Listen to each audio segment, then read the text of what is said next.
Attendees are in listen-only mode.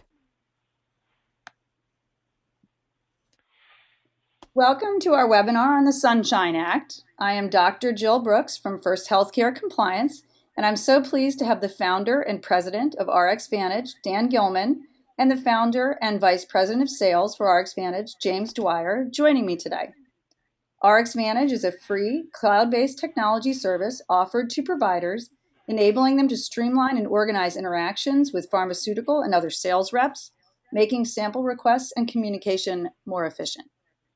If you have any questions during this presentation, please feel free to type them into the toolbar and we will respond to them at the conclusion of the webinar.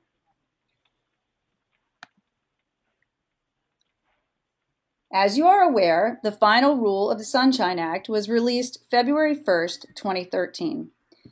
This has taken many years to finalize, with many modifications from comments throughout the healthcare industry. Back in 2009, the Institute of Medicine published an article, The Conflict of Interest in Medical Research, Education, and Practice, which prompted the need to provide transparency of any potential conflicts of interest in the healthcare industry. With recommendation from the Institute of Medicine and the Medicare Payment Advisory Commission, Congress enacted legislation establishing a new regulatory program and a national disclosure program in Section 6002 of the Affordable Care Act.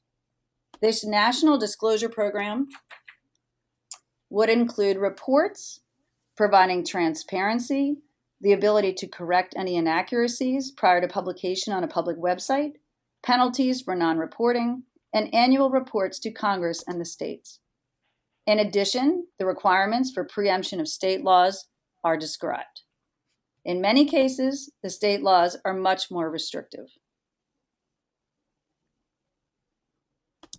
So now let's bring in our guests, James and Dan from RxVantage. Dan, who does this national disclosure program apply to? So the program applies to all actively licensed physicians in the U.S. It's important to note that it's not just those who participate with Medicare and Medicaid. It's the manufacturer that actually determines whether or not they report. So if the manufacturer reports or participates in any federal programs and has a transfer of value to a licensed physician and it meets the criteria, that will get reported. And the only other exception is mid-level providers. So NPs, PAs are not reported and not involved. Okay, thank you. Could you please explain what exactly is the Sunshine Act Open Payments Program? So the idea is to provide transparency so the public can see what the relationship is between providers, physicians, and manufacturers. So again, applicable manufacturers are those in biological, pharmaceutical, medical device and supplies that participate in and get reimbursement from federal programs. It also involves group purchasing organizations, and they need to report and record any ownership or investment by physicians in those organizations. Importantly, it includes any of the physicians' direct family members, and so they will be involved in the disclosures as well. And the whole idea is that they will collect this information and then they'll publish it on a public website, and patients will be able to search to find what type of transfers of value their physician or potential physician has received from these industries. Okay, great. So who actually does the reporting and when does this occur? So it is the manufacturers and GPOs who are responsible for collecting and reporting this data. It just started this past summer on August 1st, and this calendar year, the reporting will end on December 31st. And they have a period during the first quarter to get all their data together, and then they report to CMS by March 31st of 2014. And in 2014, they'll start reporting on January 1st and record through the year and report on March 31st of 2015. So as I mentioned before, the information will be available to the public on a database and a website that CMS is creating. and that will be available starting September 30th of next year. The important thing is there will be time for the physicians to review their data and review what the manufacturers are submitting before it gets published to the public site so that they have the option to contest it or discuss it with the manufacturer and hopefully get it reported accurately. Okay. So Dan, what is a physician like myself required to do? So as it says at the top, you're not required to do anything. So these companies are going to record and report any transfers of value with every doctor that it occurs with. And you don't actually have to report anything on your own per the law. It's a good idea to be able to track and understand what your exposure might be. And that way you'll be, like as I mentioned before, once they have the review period before they submit it to the public database, if you have a record of what happened and what interactions you had with industry, then you'll be able to say, hey, this number is accurate or that number is not accurate. And you can register with CMS to be able to log in and review the data that will be reported.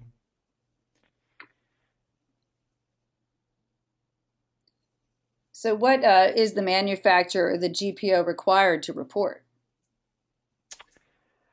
So they need to report transfers of value, and there's a whole list of things that qualify for this, and there's some exceptions. So if there's cash or cash equivalent, in-kind items or services, stock or options, and ownership interest, dividend, profits, or return on investment. And any indirect payments made to third parties on behalf of the physicians. So it'll all be grouped by pharmaceutical or product or biological. So it'll be tied to the specific product or the brand team that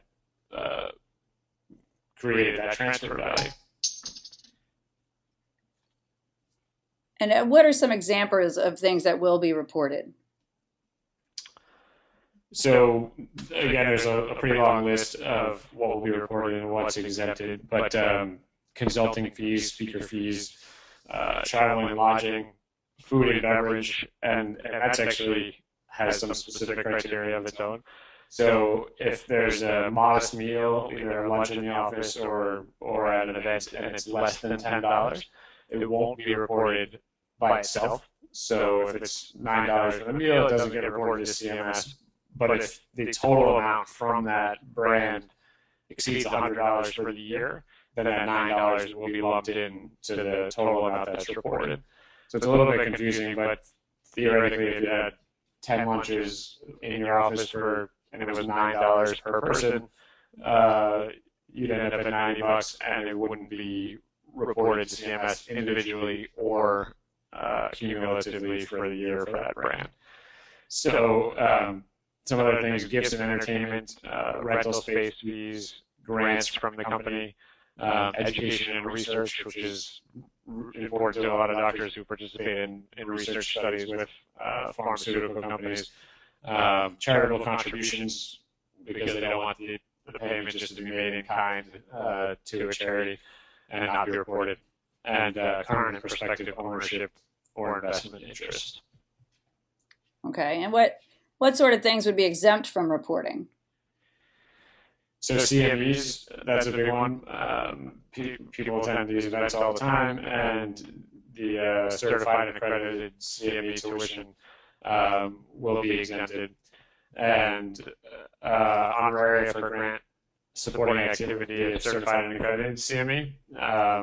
So no specified faculty and not paid directly, meaning the doctor and the organization can't just say, hey, pay this person, as long as it's just a grant and it's open-ended for the teaching institution to be able to spend, and that won't be reported.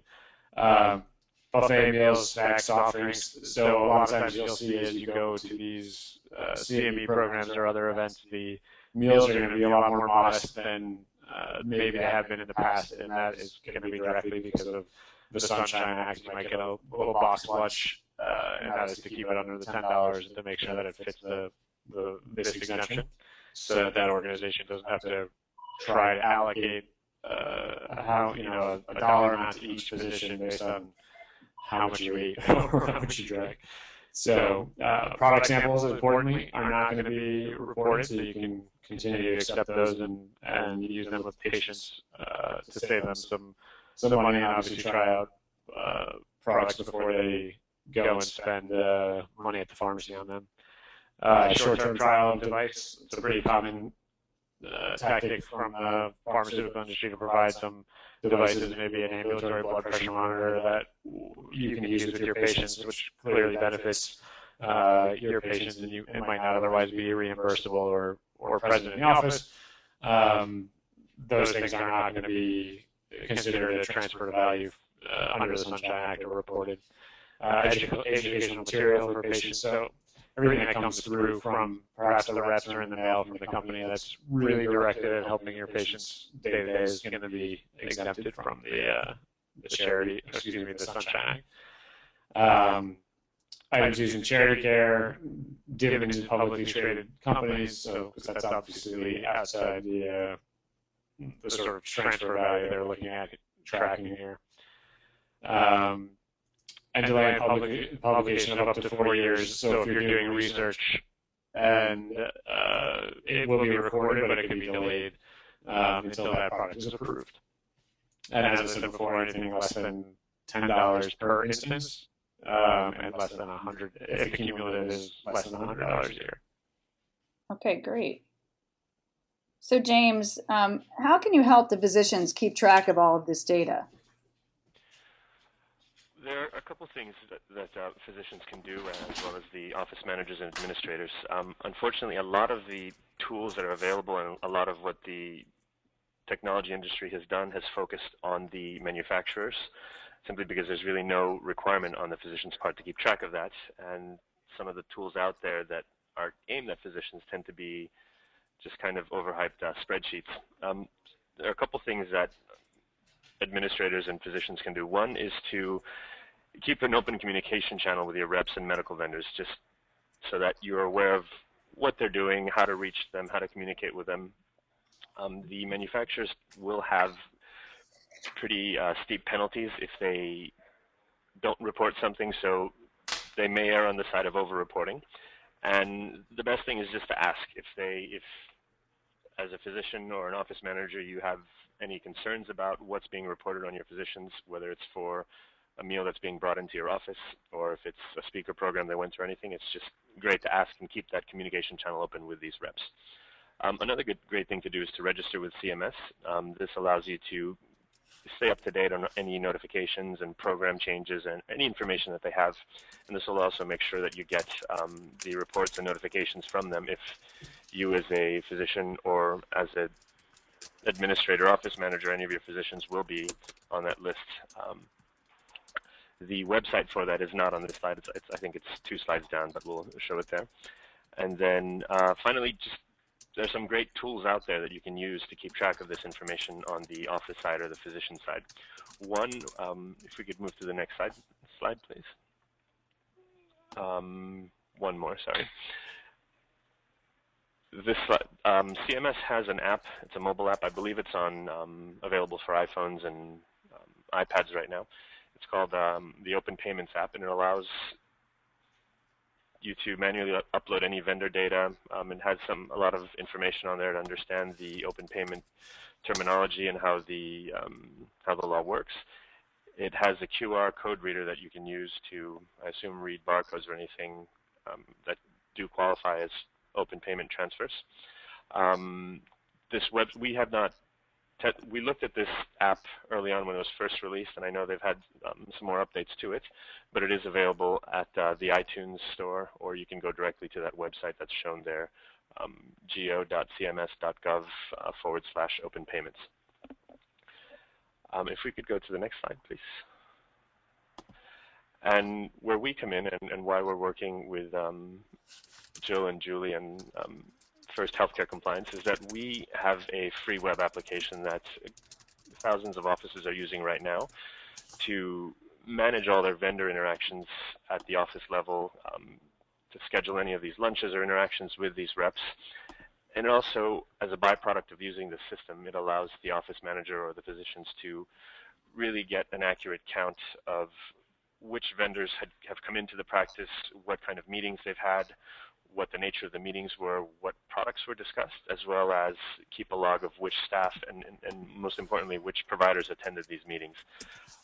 This is a completely cloud-based system. There's no cost for physicians and medical offices to use it. And if you look at the most common system or method for keeping track of these type of interactions are shown right on this slide, the all-important day planner or wall calendar, and then a lot of offices, as far as keeping track and communicating with their reps, will have boxes of business cards or Rolodexes filled with multiple business cards for the same product, given how much rep turnover there is. And if you could skip to the next slide, please. This is what our system looks like. There's a lot more to this, and we're happy to give a demo to anybody who's interested. They can contact us afterwards. But of particular relevance to our discussion today is our Sunshine Act tracking tool. Since our system keeps track of all the chronology of the appointment, who was there, when they're there, product, company, there's a very easy tool here that the office can enter the cost amount of the meal, who provided the meal, and then because the system has an office profile on there, it has the physician NPI numbers, the head counts for the staff, so it breaks out all that information very easily and logs it for the office.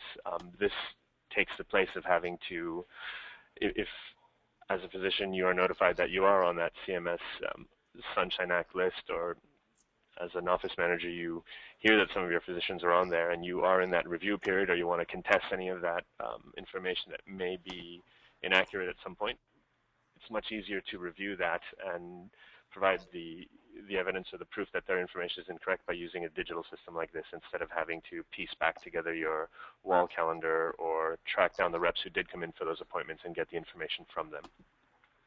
It's just a much easier way to do things. And the next slide is our contact information. If you want to learn more about how to use RxVantage or how to set up your office with it, we are happy to do any demos. And again, this does not cost anything, and it is a completely cloud-based system. So there's no installation, there's no week-long EMR or EHR training that's going to drag everybody's schedules back by a few weeks or anything. This is something that can be done in about 15 or 20 minutes. Okay, so we'll give it a few minutes to see if there are any questions. At this time, there aren't any. So just basically, James, you did say, how long does it take to get this up and running if you're...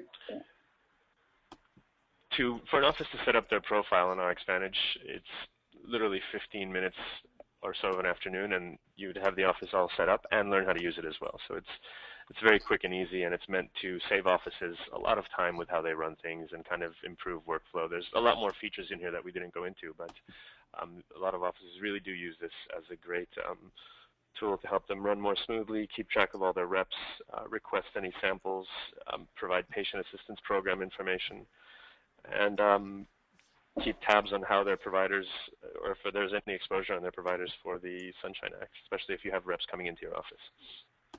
All right. Well, thank you again for joining us today. Thank you, Dan and James. I hope that this summarizes what you need to be keeping track of due to these new regulatory requirements. The free mobile app from RxVantage certainly streamlines the whole process, as well as coordinating the day-to-day rep visits. I've left the contact information on the screen for First Healthcare Compliance and RxVantage. Feel free to contact us with any further questions. Thank you for your attention today, and have a wonderful holiday. Thank you very much. Thank you.